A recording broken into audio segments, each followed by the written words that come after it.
Assalamualaikum warahmatullahi wabarakatuh. Salam sejahtera bagi kita semua. Perkenalkan, nama saya Dea Alvini Maturasyidah dari jurusan Teknologi Pendidikan. Pada video ini akan disampaikan kesimpulan dari materi pembelajaran yang telah dipelajari dalam pertemuan 1 sampai 7. Mata kuliah Teknologi Pendidikan dalam pendidikan jarak jauh. Pertemuan pertama membahas konsep dasar teknologi pendidikan yang disebut sebagai proses kompleks dan terpadu dalam memecahkan masalah belajar dengan menggunakan sumber belajar yang terancang dan teknologi yang sesuai. Teknologi pendidikan berperan memfasilitasi proses belajar agar lebih efektif dan efisien.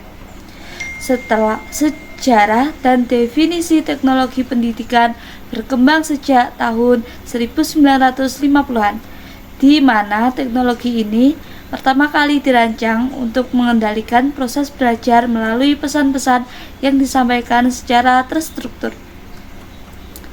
Selanjutnya, pada pertemuan kedua, teori pendidikan jarak jauh dijelaskan sebagai sistem pembelajaran yang fleksibel dan terpadu, dengan ciri pokok yang membedakannya dari pembelajaran konvensional, yaitu menjangkau peserta didik yang tidak dapat hadir secara fisik.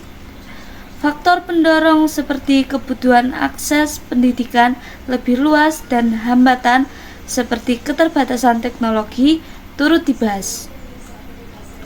Pada pertemuan ketiga, beragam variasi praktik dalam pendidikan jarak jauh diperkenalkan, termasuk online, e-learning, cyberlearning, dan blended learning.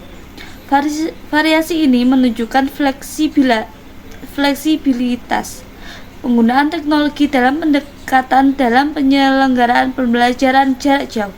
Pertemuan keempat menekankan fungsi teknologi pendidikan dalam pendidikan jarak jauh, khususnya pendekatan sistem, manajemen pembelajaran, dan memanfaatkan media pembelajaran.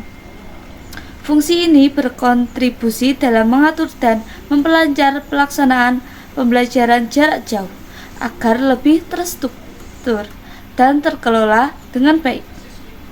Dalam pertemuan kelima, aplikasi teknologi pendidikan dalam menyelesaikan berbagai masalah pendidikan jarak jauh dibahas, seperti meningkatkan kualitas, kuantitas, dan relevansi pembelajaran, serta pengalaman pelaksanaan di negara maju dan berkembang. Pada pertemuan ke-6, fokus diberikan pada bahan pembelajaran jarak jauh yang tidak hanya berisi isi materi, tapi juga interaksi pembelajaran yang membantu peserta didik menguasai materi secara optimal.